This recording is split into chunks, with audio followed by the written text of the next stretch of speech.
Hello, and welcome to Silicon Valley Girls Chat Over Tea. I'm Gloria. And I'm Rosetta, and thanks everyone again for tuning in. And don't forget, if you love our chats, we would love for you to like it, hit the thumbs up, and also subscribe. Subscribe to our channel. Yes. We love that. And Yes. also hit the bell button for all the notifications when we have our chats. Yes. And today, we're drinking a tea that is called, It is by a company called Davison Organics, and it is a Tulsi chamomile flower tea. Yum, yum, yum, yum, yum, yum. We are trying to try different teas, different flavors, so that we can share with you what our experiences are, what we like. This particular tea is organic Tulsa. We were just commenting, we like Tulsi because we thought Tulsi was just the name based on a brand that we tried. Yeah. Apparently, Tulsi is actually an ingredient in the tea. So the first ingredient is organic Tulsi, organic chamomile, organic rosehip, organic lemon myrtle, organic orange peel, and organic lemon peel. Oh. So no sugar, no additives, flavors, or anything like that. But just a nice tea on this kind of overcasty day here in the Bay Area. Yeah, so let's try it. We've already had the steeping way longer Yes. than we normally do. Yes. So it should be good. Should be good and ready to rock and roll. Excited. Let's try it. Yes. Let's have a little bit. All All right. right. Cheers.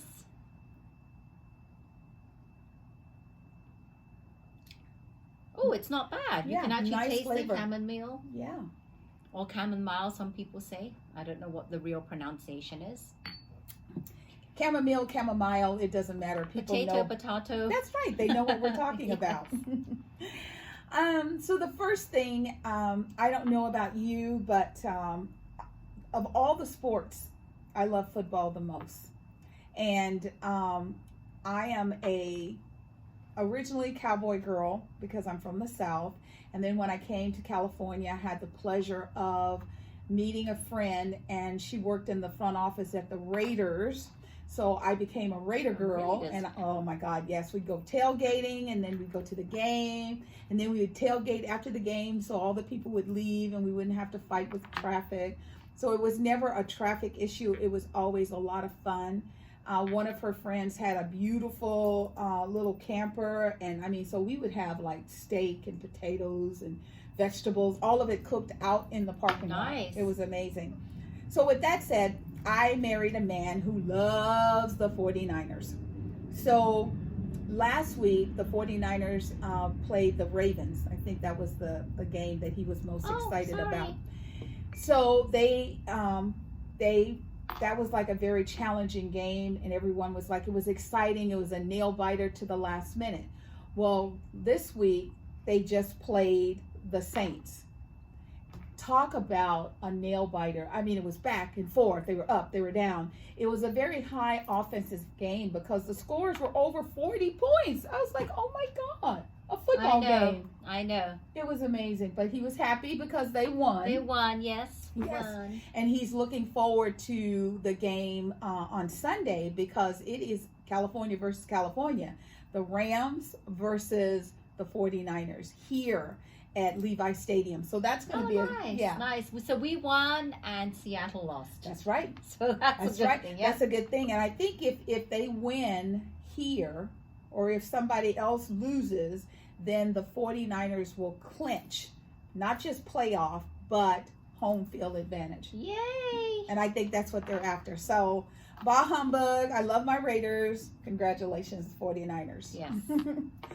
I saw this really cute little event. I was watching Good Morning America, and in Michigan, there's a little 5-year-old named Michael Clark Jr. that was up for, I guess you would say, permanent adoption. He was going from living with some parents to they called them his forever parents, which I thought that is really cool versus I'm adopted. That's what they say when you're actually adopting a pet. Yeah. Forever home, like a cat. Yeah. Please help us find their forever home. So now he has forever parents. And it was the cutest little heartwarming situation because he invited his entire class to come and watch his forever ceremony. And then the judge allowed him to bang the gavel, stating that he was their child. And the father is being interviewed about the process and how did you go about, getting him into your home. And he goes, I love my daddy. And the father is just, he's just caught off guard because this is sincere. This is not staged. This is not planned. And so they interview all of his little friends, and they have little hearts on a stick, and everything's just really good. And they go back to talking to the father, and he goes, I love my daddy very much. And I mean, he said it like 3 times, and then the father loses it. We'll put the link down below so that you can view it. But that little boy is so cute. Oh, my he is. Gosh, you have to see it. You have to see him. He's so Adorable. cute. Adorable. And, yes. I'm so happy for him. Yes, I am too. He's going to have one amazing Christmas. He I really know that. is. Good for him, Yes. Michael. I also was checking out, prior to our talks, I always try and see what current events, what's going on. And one of the things that really surprised me is that young people are not going to church. And they're not going to church just because, I don't want to go to church. They have somehow gotten the perception that you have to be perfect to go to church. Well, children, listen, hear ye, hear ye. If that was the case, the churches would be completely empty because there is no perfection in a human being. I remember when I was a child and I didn't want to go to church. And one time I made the mistake of saying that out loud. And I remember my grandmother, she said, oh, okay. So my grandmother was an usher. My grandfather was a deacon. I was in the choir. So we went to church on Sunday. We went to morning service and afternoon service, okay? Then we turned around and they had night service. So we went 3 times that day. Then that Monday was usher board meeting. So we went back to church. My choir rehearsals were Tuesday and Thursdays. My grandfather was Wednesday for deacon board. Okay, 7 times. Let me tell you, I never, ever voiced my opinion about not going to church. It is not a place for perfection. It is a place where you go and you build community, and you're given the opportunity to meet people from all walks of life. So don't feel like you have to be perfect, and don't let social media spam and scam you. That is what church is not supposed to be about.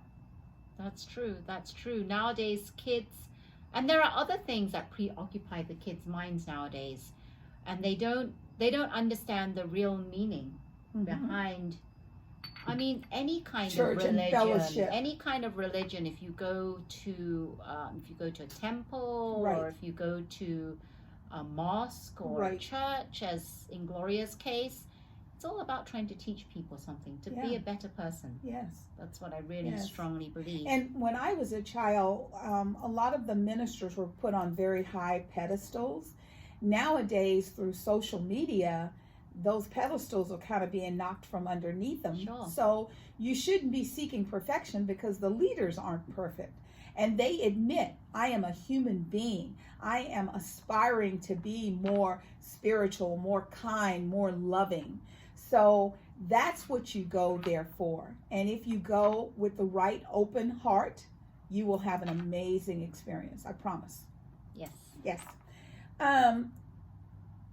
You all know I love me some Ellen. Ellen DeGeneres is an amazing woman. I aspire to grow up and be Ellen in my life.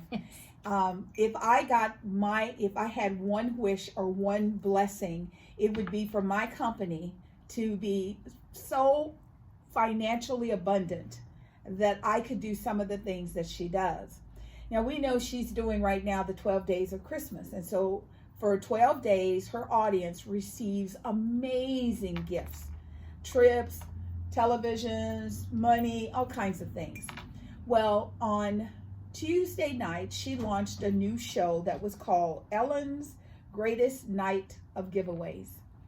And you're watching a TV show and you start crying, and my husband looks at me and he goes, "What is wrong with you? Why are you watching something at Christmas time that's making you cry?" And I'm like, oh my God, these people are just regular, normal human beings who are just having a little bit of a hardship. Someone writes in, they tell Ellen about it, and she's doing things to change their lives. So there was like a lady that her son was only 19, and she was a single mom, and so she'd always had a hard time. So he decided to join the Navy so that he could get his college paid for.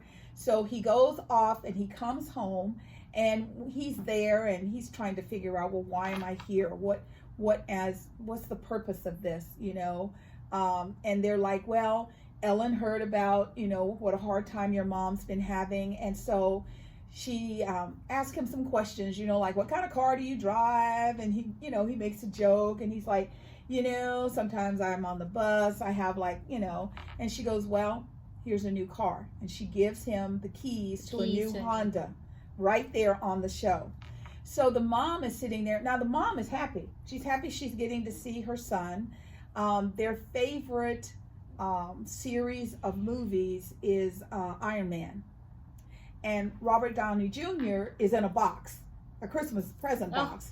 And they take the box out, so they're happy, and they tell them, you're going to go to Disneyland, you're going to be able to ride the rides, all this. So, there's Robert Downey Jr. is also the new Doolittle, Dr. Doolittle movie. Yes. So they're happy happy. So she gives the mom a washer and dryer set. And then she says to the mom, I know your place is too small for this, so I bought you a house. And she gives her the key, and the picture of the house comes up on the screen. Like here in California, that would be like a $3-4 million house. Yes, it would. I mean, it is a big, beautiful house. And that one, so I get a little weepy. And then there is the father. His wife battled cancer. I think she's been gone from them maybe 6 months. She left behind a wonderful husband and 2 daughters. So what they do is they find out about this through a friend. A mutual friend writes in and tells Ellen. And then Ellen sends Melissa McCarthy, who they love, to their house with presents. So they're excited. They got presents. Everything's wonderful. And oh, by the way, here are some tickets to go to Disneyland. So in order to go to Disneyland, that means you're going to come to LA. And when they get to LA, she left them with a box, and she's like, you can't open this box until you meet Ellen in person. So they come to the show, and Ellen's asking the girls, did they like their presents? And they're like, they're so happy. And so she's like, do you have the box? And the guy's like, yeah, here's the box. And so they open the big box, and there's another box inside.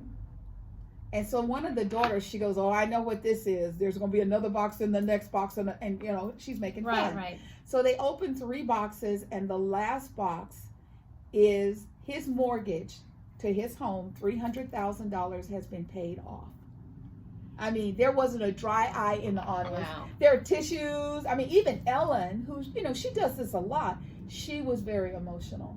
So, well, it's just to see the reaction on the people's faces and how touched they are. Yeah. So surprised, they're not expecting this. And I think Ellen loves to do it because she just loves the joy of giving. Yes. And she has the clout to do this because she partners up with Shutterfly, Green Dot. Yeah, Green Dot is the one who did everything for these shows.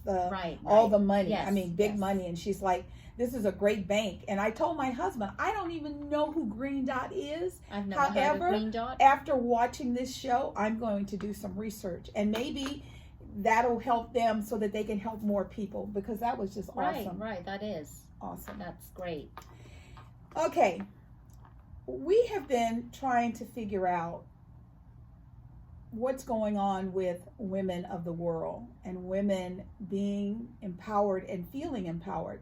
So we talk about it a lot between ourselves. And Rosetta was talking to me about Harvey Weinstein. Yes, and this is a very, very touchy subject. Harvey Weinstein. As you know, he had been accused of consensual, inappropriate sex with women. Mm-hmm. And there have been several women that have come forward and accused him. And on the Good Morning America show, they did mention that, I'm going to read this because I wanted to, give you the information, and I wanted to talk about it some more. But Harvey Weinstein has agreed to settle, and the claim is with a dozen women. And they allegedly, misconduct. So it was settled for $47 million. However, the thing is that they will not, all these women will not all be getting the $47 million. Right. Because the money is going to be paid out by his insurance agent. And I'm going to tell you the amount that so $16 million is going to go towards the lawyers and other former members of the board. And Wow. What else does it say? It says here, the 18 victims share 6.2 million, which means that they will all get no more than 500,000. Wow. So, and then 3 of the women did speak out and said that the only reason why they took this was because they felt defeated and there was nothing else they could do. Wow. So that speaks volumes. I mean, as a woman myself, and hearing that they just felt there's nothing they could do. They don't have a voice. The women didn't have a voice. They just had to go with what was placed in front of them. And the thing that really got to me was they showed on TV another lady. I don't know who it was. It could have been a lawyer or someone that was on his side, but she spoke out and said, just because a woman makes a claim does not mean it's true. Just because Mr. Weinstein is accused of a crime does not mean he is guilty.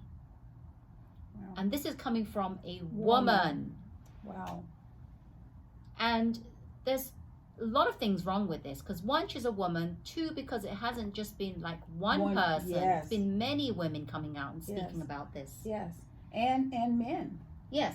This is a lot of information that started sort of like, a little buzz. Matt Lauer, different ones. It's just very like low key, and it just keeps building. And in his capacity, Harvey Weinstein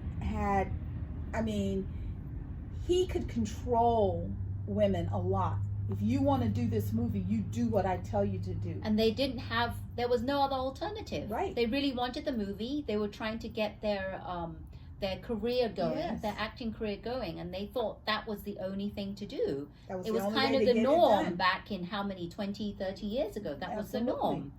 But now, because, women are understanding that it's not right to do these kind of things, they're now coming out and speaking up about this. Right. And I just can't believe that in this day and age, 2019, going into 2020, a woman has this kind of statement. Right. It's very sad. It's very sad. And it's just, women, it's telling women that what we say, we're trying to speak the truth, talk about our own experiences, and it's been pushed aside, or it's not relevant what we say.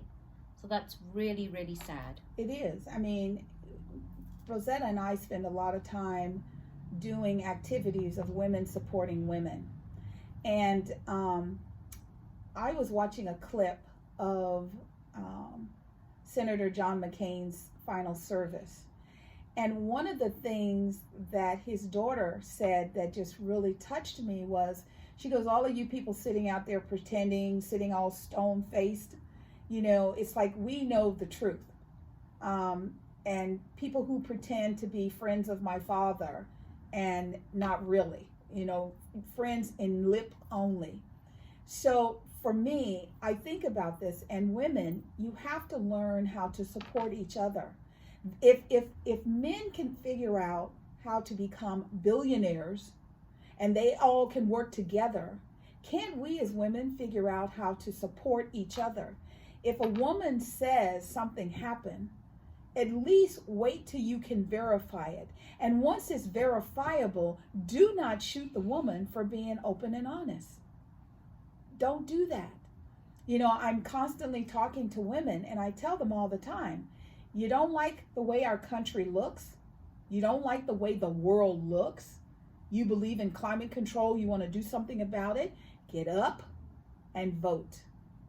There are more women on the planet than there are men. So women, yes, you're 100% correct. Yeah. All we have 100%. to do is we need to vote. We Get vote out there. and we come together, and then what we do, as we do in our communities, is we talk. There's nothing wrong with talking. I have no, issues with an individual being in a particular role. Where I have an issue is when the person in the role stops being of service and it becomes all about their greed. That's when we have a problem, because people don't care. I mean, if you're 80, 90 years old and we're all talking about climate control because we have babies and we want to grow and live, hopefully by the grace of God, to see our babies have babies, you got to be able to breathe air for that to happen. So we have to realize you can't just sit at home and watch TV and scream at the TV and go, oh my God, this is horrific. You have to get up and you have to do something. So when someone does something as terrible as what he did with his power to women, you say no. And you stand with the women and you say, no, this is wrong. So people, please stand up for yourself, especially women. Get up there and vote, and don't put up with anything. Right. Speak your truth. Yes. And just keep speaking your truth, and one day you'll hear your truth spoken back to you, and you'll know, okay, I'm making a difference. I'm going to continue. Yes. This inspires me into another conversation about Greta Thunberg. I mean, she is just a child. And instead of people saying, wow, our future is going to be bright because we have young individuals who care about the planet and want us all to live a good, long life, they are attacking this child like she is the worst thing on the planet. I saw comments like she needs anger management training and, she needs to just chill out. And it's like, don't you think she would much prefer to be playing than to have to worry about, am I going to be able to breathe? Is the planet, is the planet going to be overwrought by water? Are our leaders going to, continue to fight with each other, and it gets to the point where it's more serious and it could just lead to certain levels of devastation. Sure. So, and she does not have any anger issues. What she does have is compassion, and she's very passionate. Yes. So when people are passionate, yes, they come across maybe a bit, just they're very like enthusiastic. Yeah. I don't think she's angry. I think she's just very what is the word I'm trying to say? When people are very enthusiastic, just overly like compassionate and really strongly believe in what they believe in. Absolutely. So that's what she's doing. Absolutely. And I give her 2 thumbs up for that. Yes, and she's our brand new Person of the Year from Time Magazine. Yep. So great job, Greta. Good job, Greta. Great job. Rosetta and I were also talking about, okay, how they've been telling us for years, you got to get more sleep, you got to get more sleep. Well, now apparently you can get too much sleep. Yep, you can get too much sleep. Now they're saying that if you sleep more than 9 hours, it is high risk for strokes. However, they did not say how many days in a row. Yes. Or, it's like, yes, you do this study, but I wish they would say, like, who did they do the study on? Right. How many days in a row was it? Because I'm sure if you sleep, there's a lot of people that sleep over 9 hours. Yes. But I'm pretty sure it has to be on a continual basis, consistent basis, because things happen over time. It's not like one time or once or twice a week that has to happen. But again, sleep is very important. Yes.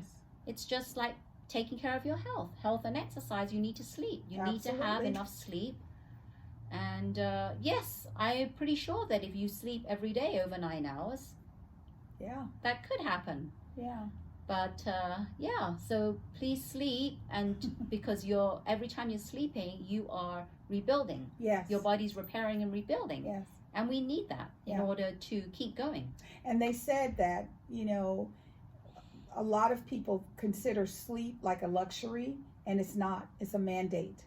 So you have to sleep, and you need that deep REM sleep, not that tossing and turning, that when you're just deep. Yes. I mean, that's why I wear a Fitbit, so that I that was the whole purpose of wearing it. Was I was told that my sleep was not, well. I was getting about three hours of deep REM sleep a night. And I've done different things, hot teas, a warm bath, everything you could imagine to try and get those hours up. And now I get at least 5 hours of deep REM every night. Oh, that's good. Yeah. Very good. So there's all kinds of tools that you can use that will help you with that. Forbes magazine is out today with their top 100 women. And some of the names on there was really cool. I mean, because when you hear top women, your brain always says Oprah Winfrey. Well, the first name that they mentioned was Rihanna. And wow. Rihanna has done a lot to shift the what beauty looks like, what women look like.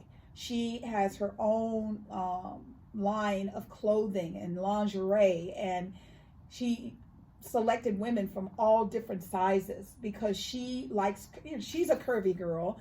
She likes curves, and I love that. So Rihanna, Oprah, Beyonce, Taylor Swift, Reese Witherspoon, and I thought Queen Elizabeth. That was very nice. Yes. She got mentioned. Yes, I thought that was beautiful. Very good. We'll put a link down below so that you can see how the women rated and what order that they're in. But it's wonderful to see, like Reese Witherspoon. She is not just an actress anymore. She is a producer, director. So she has come from in front of the camera to behind the camera. Yes. And then with Apple TV, they have that new morning, it's like a morning show about anchors. Oh, okay. And I've not seen her that. and Jennifer. Well, you have to have Apple TV to watch it. I think I have Apple TV. Well, you should check it out. I mean, it's getting great buzz. I think I'll check it out. Her and Jennifer Aniston. So, she's just getting more active. So, kudos to her. All right. So, for the first time in the history of the United States of America, and I would go even further to say the entire world, we have 4 beautiful Black young women, young women that are Miss America, Miss Teen America, Miss USA, and Miss Universe. First time ever. The pageants started in 1926, and when they started, Black girls were not allowed to participate at all. We were commenting, I think it was like in the 70s when Vanessa Williams won Miss USA or Miss America. I know it was like here. It was just like, I mean, I was young at the time, and I was like, oh my God. And as soon as she won, these pictures that a photographer had taken of her came out, and she had to give up her crown. And it wasn't that she did anything wrong. It was like a judgment. You shouldn't let anybody take inappropriate pictures of you. So she let it go. However, everyone still, kept watching to see what was going to happen. After that, it didn't matter how talented you were, how beautiful you were. If you were Black, it wasn't happening. It wasn't happening. You couldn't even win. No. Yeah. And now,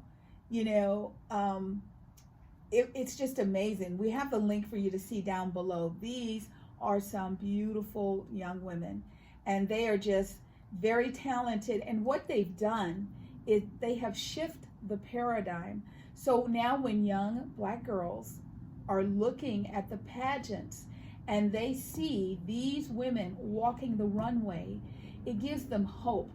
And it shows them, like, look, there's someone like me. Yes. Someone like me. And they actually showed on Good Morning America, one young African-American child asking a question. Yes. And what did she ask? She asked, how can I be a strong leader. A strong woman leader. Yes, not just it wasn't about how do I get to be a princess like you. It was like, how do I become a strong woman like you? Yes. Because she now has 4 visions of what that looks like. And I think that is wonderful to shift, because so many individuals, especially here in the United States, that have any caramel in their skin, they're made to feel less.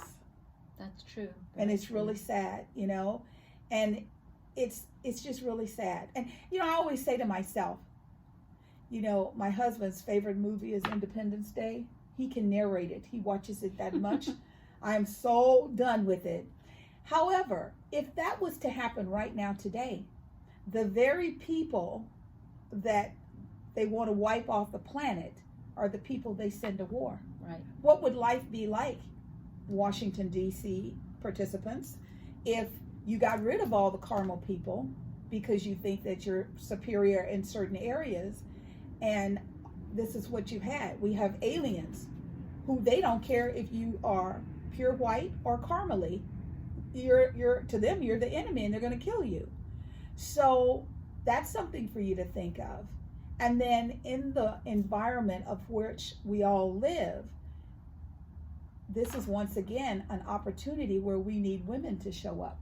Women have compassion. If you look at leaders in other countries that have females, they are making a major strides in their countries. Because I think women put more of a human touch to it. We're more emotional. Yes. And we are able to we see the whole picture too. We see the whole picture, and we're able to connect with people on a more emotional level. Absolutely. Which is what we need. Absolutely. So once again, don't sit at home. Get up and vote. And if you sit at home, do absentee voting. Let your voices be heard. Women, it is time. And it's time for us to wrap up another wonderful chat. Yes, and thank you so much for tuning in again. And I'm going to remind you again, please subscribe to our channel. We'd love for you to subscribe, hit the bell button, and hit the thumbs up to like our videos. Absolutely. So thank you so much. We've had a wonderful time. Yes. And remember to always keep smiling. Bye-bye now. Take care.